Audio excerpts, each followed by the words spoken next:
إن الحمد لله نحمده ونستعينه ونستغفره ونعوذ بالله من شرور أنفسنا ومن سيئات أعمالنا من يهد الله فلا مضل له ومن يضلل فلا هادي له أشهد أن لا إله إلا الله وحده لا شريك له وأشهد أن محمدا عبده ورسوله أما بعد إخواني في الدين rahimani wa rahimakumullah. Alhamdulillah, kita akan memasuki pembahasan kita akan hadis-hadis yang ada dalam bab mulataqatil aitam wad-dha'fa wal ihsan ilaihim, bab bersikap lembut kepada anak yatim, orang-orang yang lemah, serta berbuat ihsan kepada mereka, berbuat kebaikan kepada mereka. Dan kita akan bahas pada malam hari ini hadis yang pertama dan hadis-hadis yang berikutnya. Kita mulai dengan hadis yang pertama. Hadis yang pertama hadis Sa'ad bin Abi Waqqas radhiyallahu taala anhu. Ia berkata, "Kunna ma'an Nabi sallallahu alaihi wasallam sittati nafarin." Kami sedang bersama Nabi sallallahu alaihi wasallam 6 orang. Artinya ada 6 orang sahabat Nabi sedang bersama Nabi suatu ketika. Faqala al-musyrikuna lin-nabi, maka berkata orang-orang musyrik kepada Nabi. Maksudnya orang musyrik adalah para pembesar dari kaum Quraisy. Para pembesar dari kaum Quraisy yang Nabi sallallahu alaihi wasallam yarghabu fi islamihim. Ia sangat berhasrat agar mereka masuk Islam. Maka berkata mereka, "Utrud haula'i la yashtariuna alaina, la yashtariuna alaina." Usirlah mereka 6 orang yang sedang bersama engkau ini, jangan sampai mereka bersikap lancang kepada kami. Jadi maksudnya bahwa orang-orang musyrik meminta Nabi menjauhi orang-orang yang ada di dekatnya dari 6 orang sahabat tersebut. Tentunya karena apa yang ada pada mereka dari kepapaan atau kemiskinan atau keadaan yang tidak sederajat dengan orang-orang musyrik dari pembesar Quraisy tersebut. Jadi mereka tidak ingin bercampur dengan orang-orang miskin atau orang-orang yang menurut mereka lebih rendah kedudukannya dari mereka. Dan kemudian Sa'ad bin Abi Waqqas menyebutkan orang yang 6 tersebut. Kata beliau, "Wa kuntu ana wa ibnu Mas'udin," dan adalah aku, Abdullah bin Mas'ud, wa rajulun min Hudail, dan seorang laki-laki dari Hudail, wa Bilal, dan wa rajulan, dan 2 orang lainnya, lastu sammihima, yang tidaklah aku akan menyebutkan nama-nama mereka. Jadi ada 6 orang, ya kan? Sa'ad bin Abi Waqqas, Abdullah bin Mas'ud, dan kita tahu Abdullah bin Mas'ud sampai pernah didapatkan adanya ejekan dari sebagian orang-orang.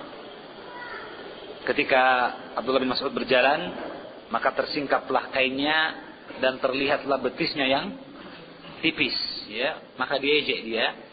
Maka kemudian Nabi mengatakan bahwa sesungguhnya lahiya afqalu 'indallahi min Uhud. Ya, sesungguhnya dia lebih berat di sisi Allah pada hari kiamat dari gunung Uhud, ya. Jadi ada pada perawakan beliau, pada postur beliau, atau keadaan beliau yang mungkin menyebabkan orang-orang musyrik Quraisy tadi menganggapnya golongan orang-orang yang tidak pantas untuk duduk bersama mereka, berbaur bersama-sama mereka. Demikian pula di sana ada seorang dari Hudail, juga ada Bilal, dan 2 orang lainnya yang paling tidak keadaannya lebih rendah dibanding status dari orang-orang musyrik dari pembesar Quraisy. Fawaqa fi nafsi Rasulullah sallallahu alaihi wasallam ma syaa Allah an yaqa'a fahaddatha nafsahu. Maka terbetilah pada jiwa Nabi, terlintas pada benak Nabi sallallahu alaihi wasallam apa yang Allah kehendaki untuk terlintas, terbeti. Artinya Nabi kemudian karena ucapan mereka, usirlah sahabat-sahabatmu tadi, maka itu masuk ke dalam hati beliau, fahaddatha nafsahu. maka ia pun haddatha nafsahu, berbicara dalam hatinya. Dia pun berbicara dalam hatinya, ya. Dan tentunya hadithun nafs adalah perkara yang dimaafkan oleh Allah Subhanahu wa taala. Apa yang terbetik dalam hati, terlintas dalam pikiran, selama belum terucapkan dan diamalkan, maka diampuni oleh Allah Subhanahu wa taala, ya. Tetapi Allah mengetahui apa yang terbetik dalam hati manusia, yang terlintas dalam benak dan pikiran mereka. Maka kemudian Allah mengetahui apa yang diinginkan oleh Nabi. Perhatikan, Allah mengetahui apa yang diinginkan oleh Nabi yang terbetik dalam hati beliau. Maka turunlah firman Allah surah Al-An'am ayat 52, "Wala tatrudil ladzina yad'una rabbahum bil ghadati wal 'ashiyyi yuriduna wajhah." Janganlah engkau mengusir orang-orang yang berdoa kepada Allah pada waktu pagi maupun petang, mengharapkan wajah Allah Subhanahu wa taala. Maka di sini keterangan yang kuat menunjukkan kepada kita bahwa Nabi dilarang untuk memilah-milah manusia dan mengukur orang dengan tingkat dan status sosial mereka. Ya, kenapa? Karena orang-orang musyrik tadi, karena kesombongan yang ada pada mereka, mereka seolah-olah mengatakan, kami hanya ingin mendengarkan nasihatmu, mendengarkan dakwah dan ajakanmu, asalkan engkau berpaling dari teman-temanmu, para sahabatmu, yang mereka tidak pantas berkumpul dengan kami, tidak pantas bercampur, berbaur dengan kami, ya kan? Maka turunlah teguran dari Allah, wala tatrudil ladzina yad'una rabbahum bil ghadati wal 'ashyi. Janganlah mengusir mereka. Ini menunjukkan bahwa tidaklah pantas kita meremehkan orang-orang yang lemah, atau orang-orang yang mungkin dianggap oleh manusia yang lainnya sebagai dalam tingkat status sosial yang rendah. Dalam tingkat status sosial yang rendah. Mengapa? Karena sesungguhnya Allah tidak melihat kepada apa yang ada dari status dan tingkatan, tapi Allah melihat kepada keinginan dan tekad untuk beramal kebajikan, ya. Oleh karena itu ayat ini sama dengan ayat yang telah kita bahas dalam bab yang sebelumnya, wasbir nafsaka ma'al ladzina yad'una rabbahum bil ghadati wal 'ashyi yuriduna wajhah, dan surah Kahfi. Ya, mirip ya, di mana Nabi diperintahkan untuk bersabar menghadapi apa yang ada dari para sahabatnya, ya, di manakala mereka toh tetap beribadah kepada Allah dengan ikhlas dan mengikuti sunnah Nabi sallallahu alaihi wasallam.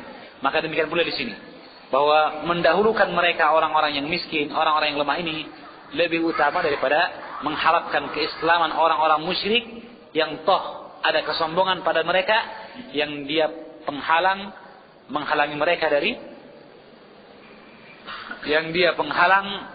mereka dari cahaya Islam. Ya. Baik, saya kira hadisnya jelas. Ya. Hadisnya jelas.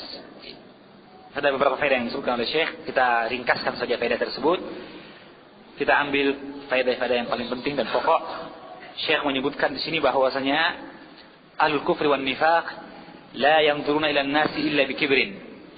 Orang-orang kafir dan munafik tidak ada melihat manusia kecuali dengan pandangan kesombongan, keangkuhan dan kecongkakan. Wa yuhibbuna an yatamayyazu al-akharin fil kalami wal qiyam wal julusi wa kulli hayatin wa harakah. Dan mereka senang untuk dibedakan dari orang-orang lainnya dalam hal ucapan, ketika dia berdiri dan duduk, atau dalam setiap perbuatan, dalam setiap penampilan maupun gerakannya. Artinya bahwa mereka ingin keadaan yang khusus, ya. Kalau istilah kita VIP, orang paling penting katanya, very important person, ya, orang paling penting katanya. Maka mereka ingin bahwa tidaklah berkumpul dengan mereka kecuali orang yang sederajat dengan mereka. Dan ini yang dibangun oleh orang-orang Yahudi. Dengan apa mereka?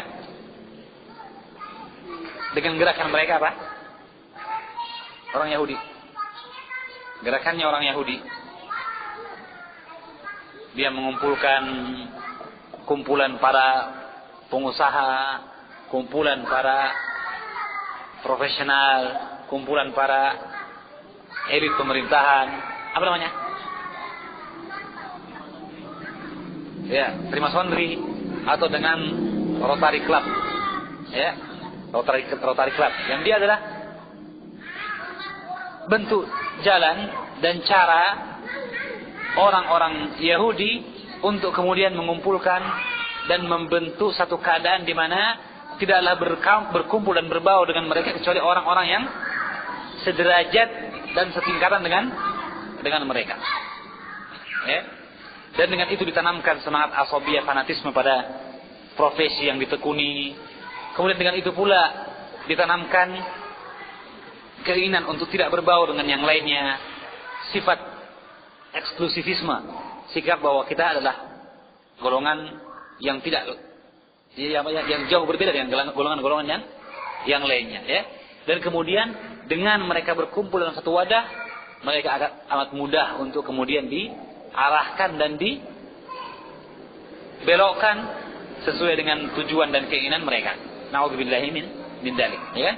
Makanya perkara yang harusnya disadari pula oleh kaum muslimin, bahwa profesi yang ada, keahlian yang diberikan Allah Subhanahu wa taala adalah rahmat dari Allah yang harus digunakan untuk maslahat kaum muslimin.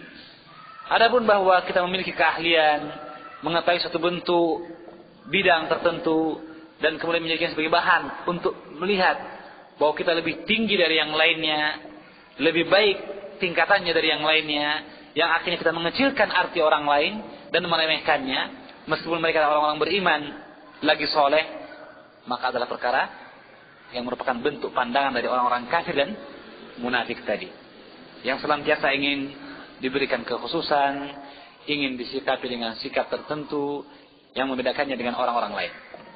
Dan para ulama kita ketika menjelaskan hadis Jibril, hadis ketika Jibril datang kepada Nabi bertanyakan perkara-perkara Islam, mereka menyebutkan, di mana dalam hadis Muslim disebutkan asal kejadian mulai dibentuknya majlis pada zaman Rasulullah. Itu bahwa pada asalnya adalah Nabi berbaur dengan para sahabatnya. Dan jika datang orang ke Madinah, maka mereka mesti bertanya dulu, man minkum Muhammad? Siapa di antara kalian yang bernama Muhammad? Ya, seperti Damam ibn Tha'labah. Damam ibn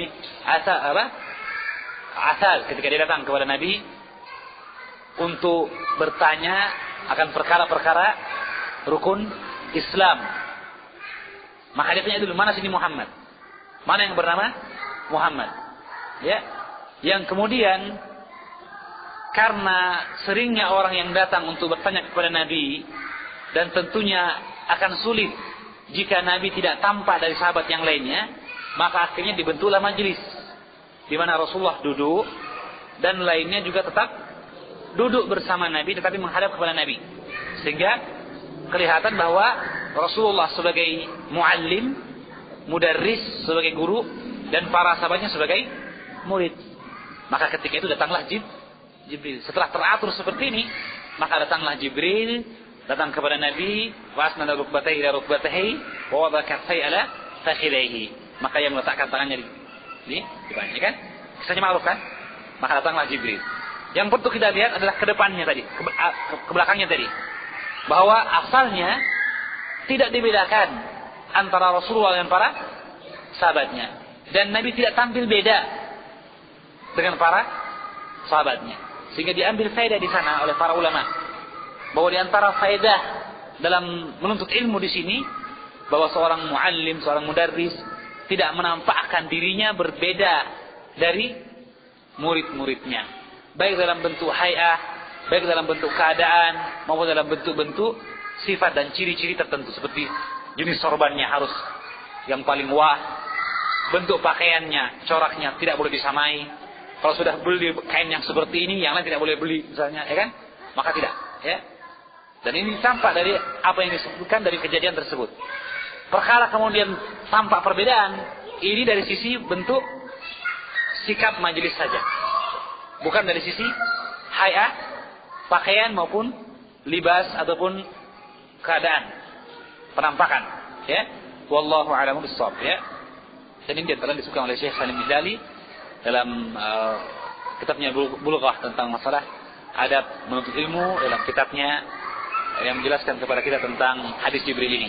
Faedah-faedah adab menuntut ilmu dalam hadis Jibril. Bulghatul alim muta'allim, ya.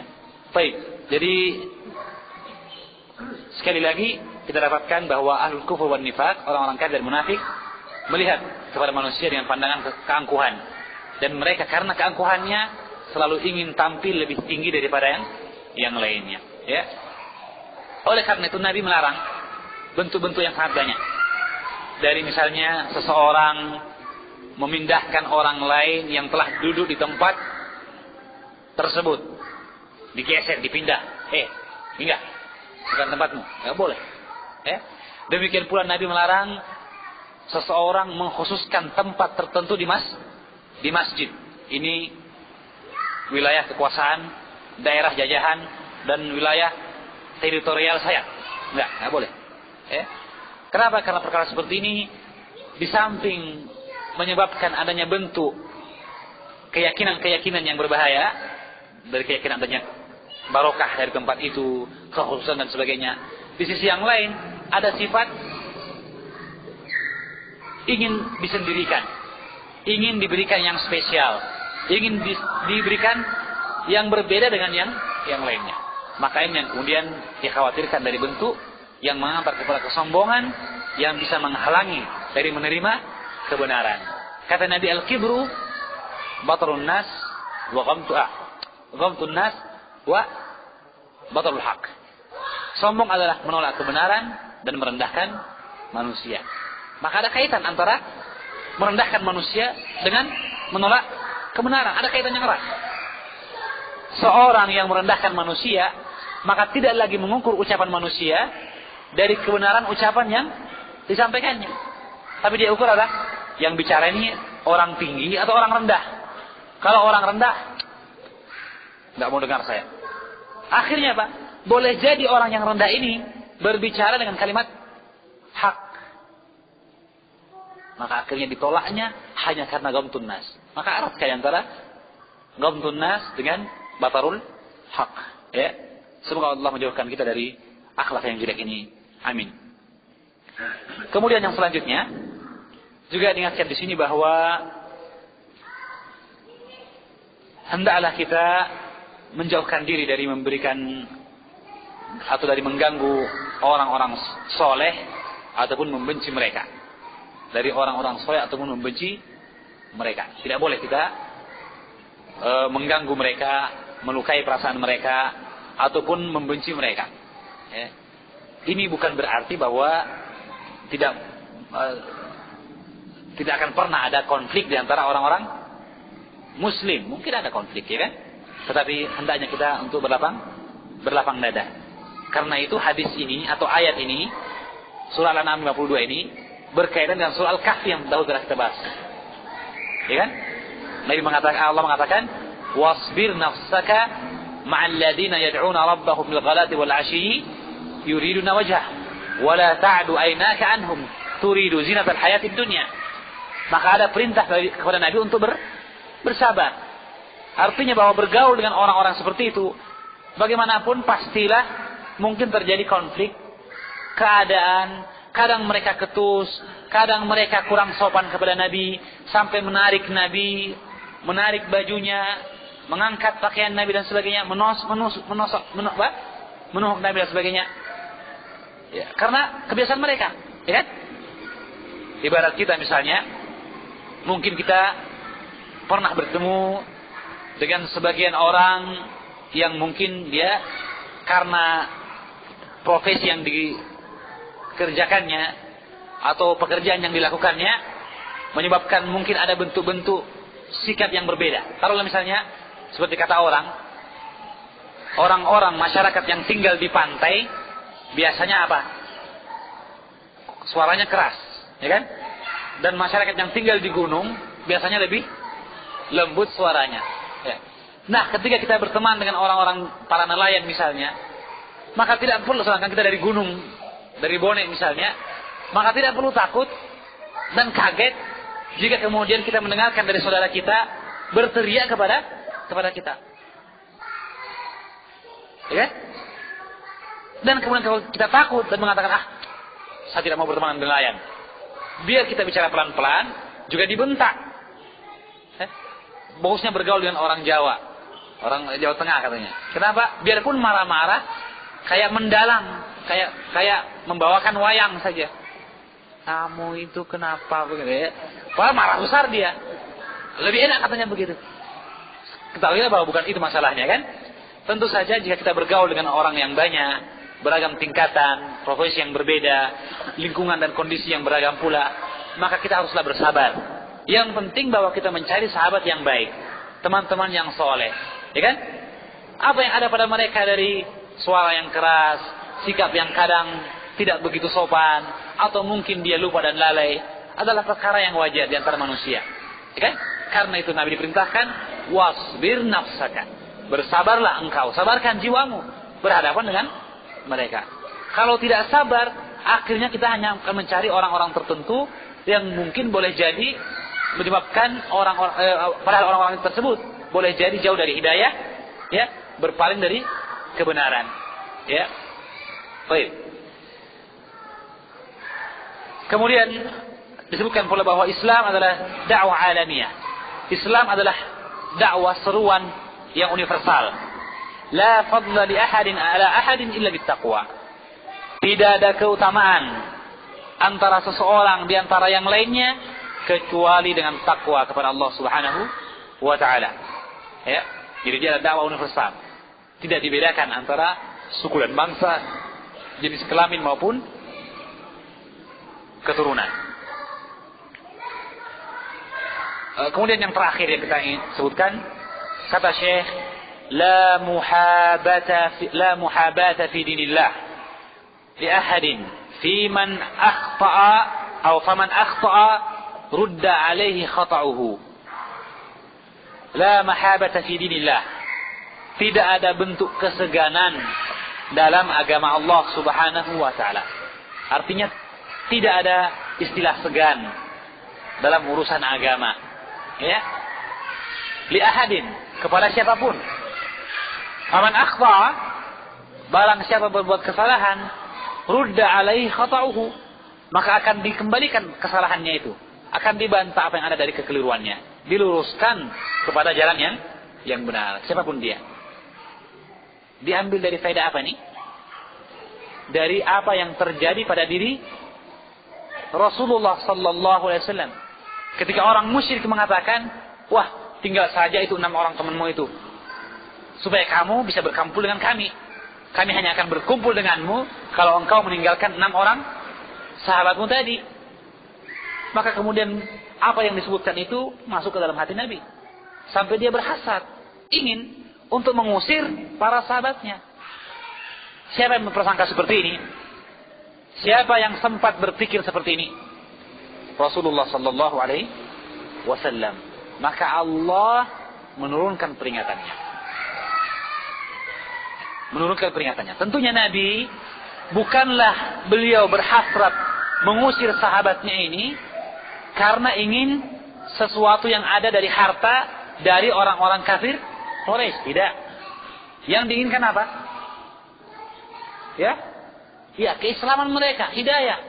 Sebab pembesar kalau masuk Islam, pengikutnya akan ikut. Ya kan? Jika kepala desa sudah mengaji, insya Allah murid-murid penduduk kampung sebentar lagi ikut pengajian. Ya kan? Maka ini yang diharapkan oleh Nabi. Tujuannya juga adalah dalam aspek dakwah. Bukan urusan pribadi, kepentingan golongan dan perorangan, bukan. Berarti Nabi beristihad. Tapi istihad beliau di sini keliru ketika itu. Kenapa?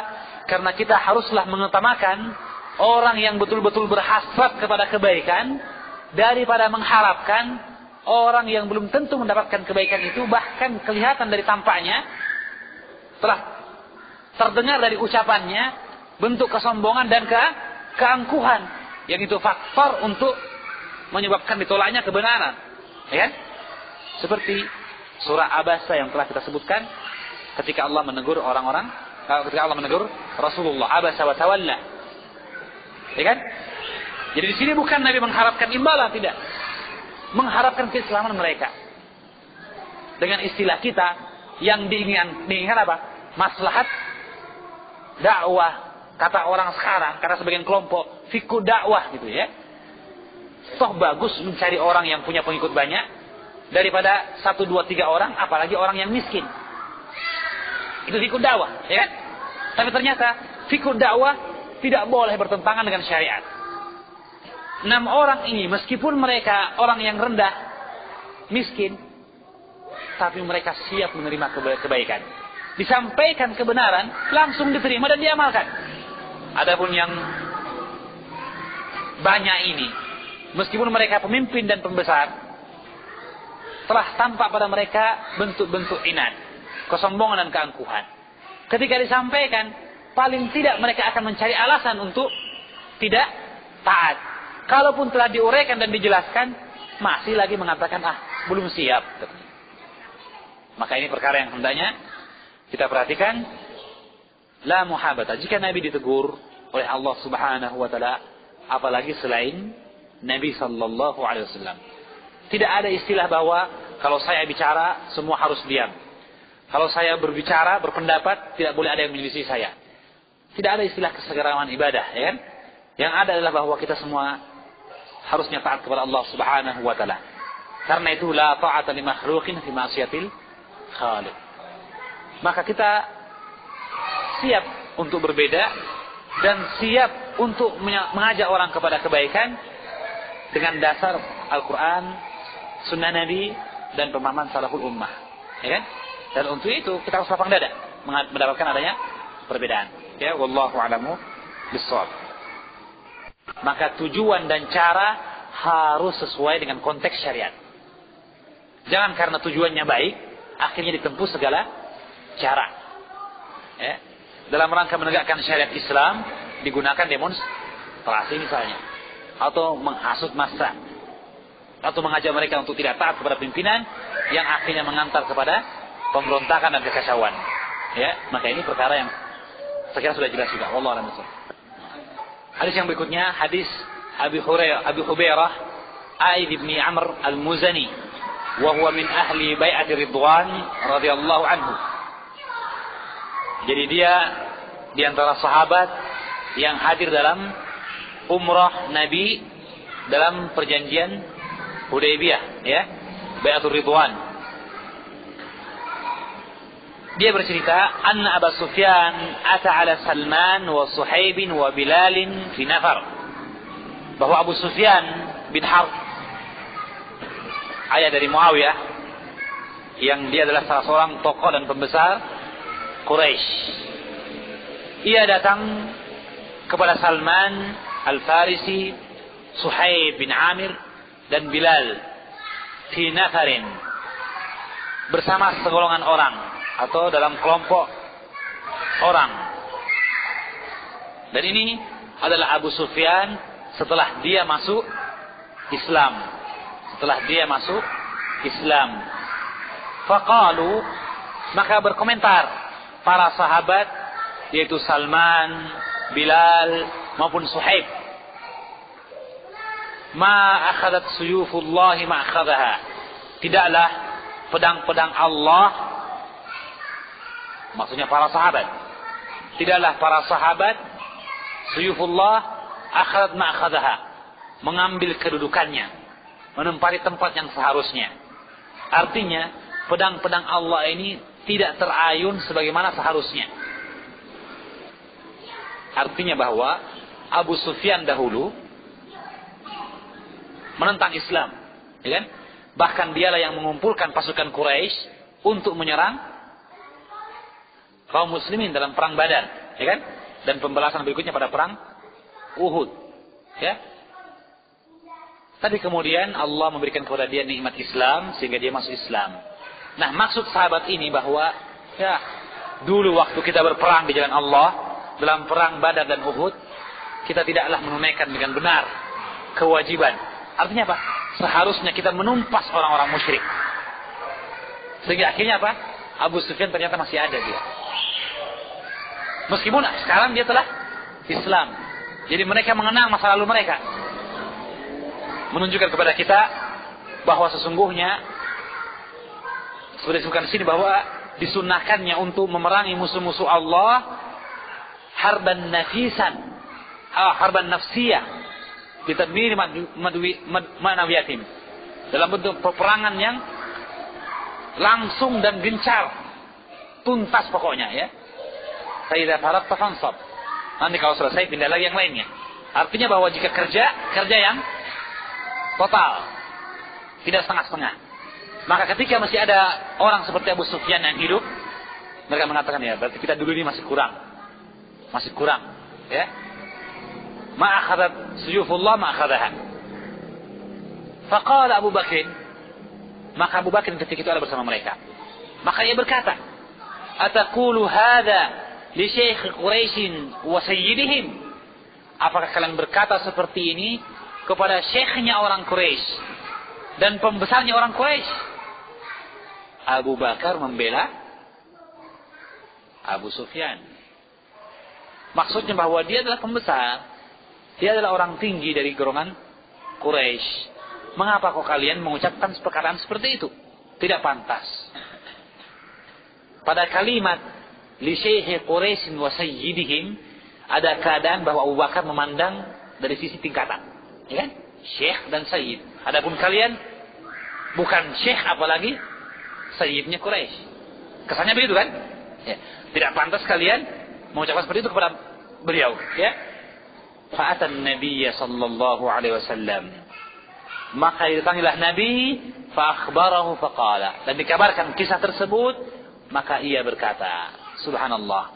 Maka Nabi menegur Abu Bakar sahabatnya, yang dia adalah orang terbaik dari umat Nabi, ya. Ia berkata, ya Abu Bakrin, la'allaka aghdabtahum. Wahai Abu Bakar, mungkin engkau telah membuat mereka marah. Engkau telah membuat mereka para sahabat yang tadi itu marah. La in kunta aghdabtahum laqad aghdabta rabbaka. Jika engkau telah membuat mereka para sahabatku marah, maka engkau telah membuat murka Allah Subhanahu wa taala.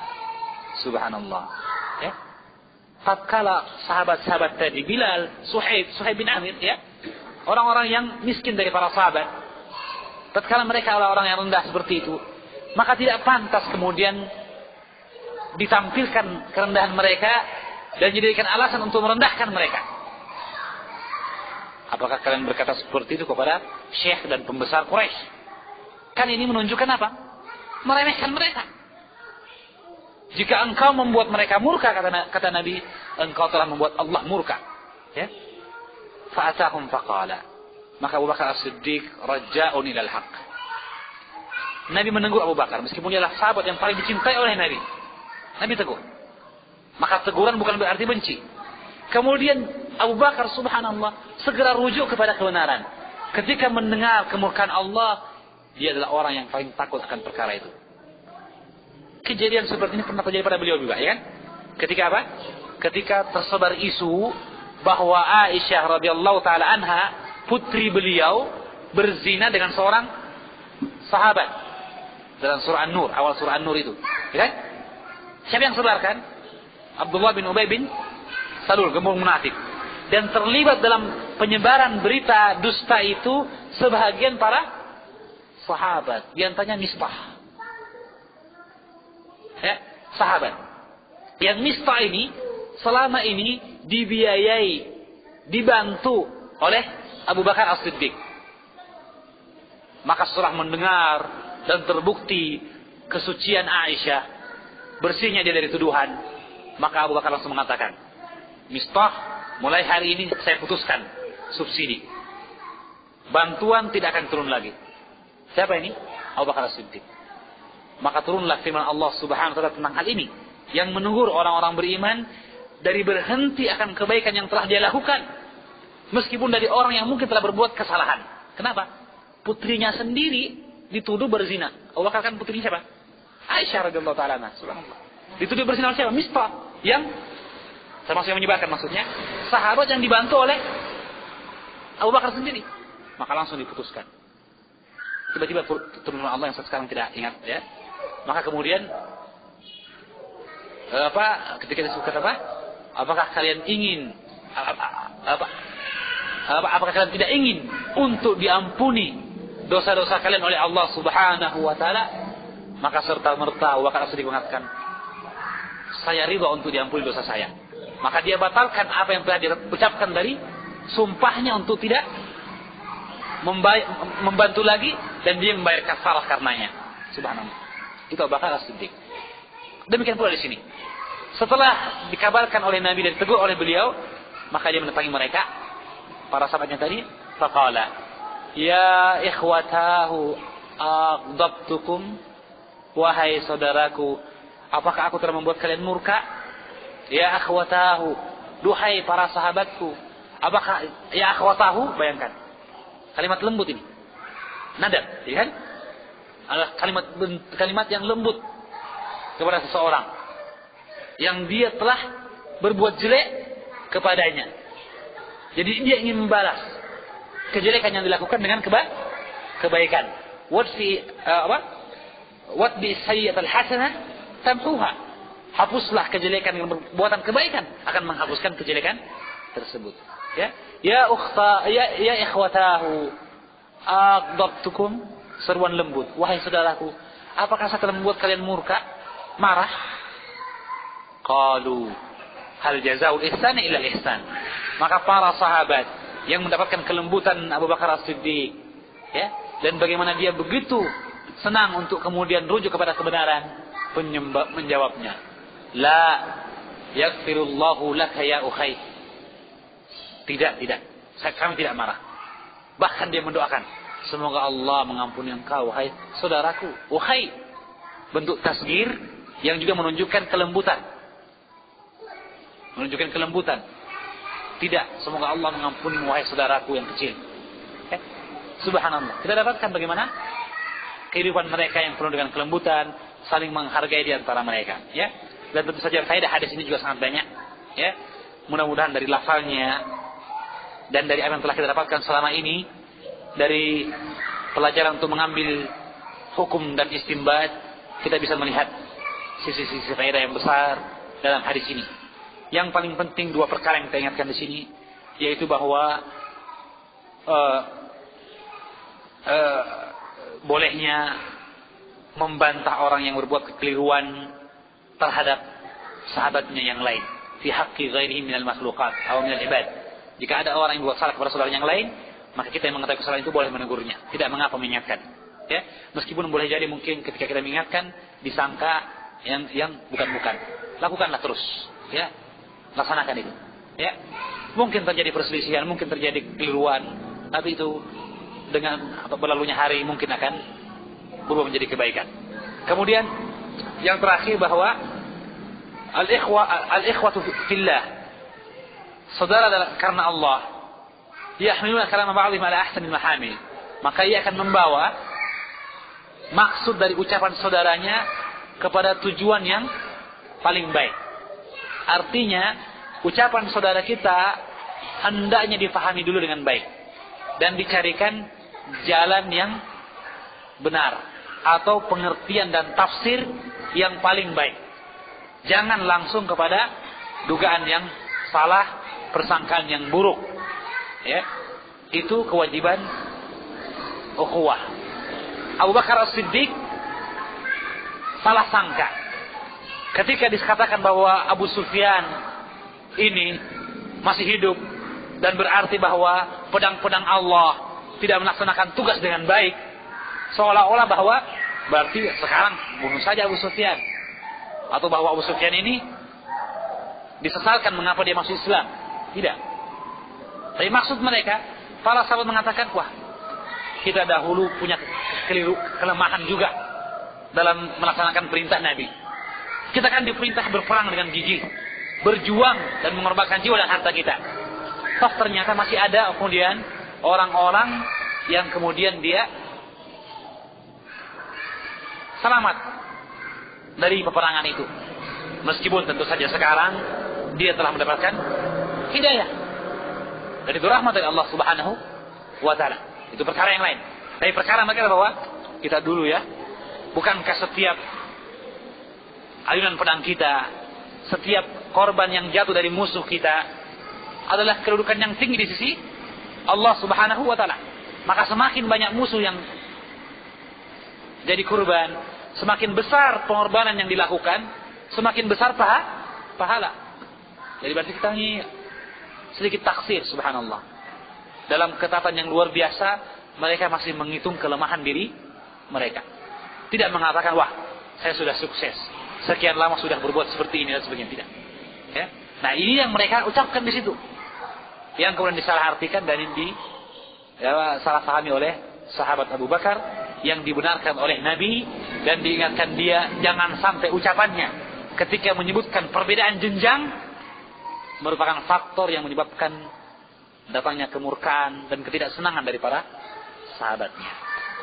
Ya, subhanallah. Ya, sekira ini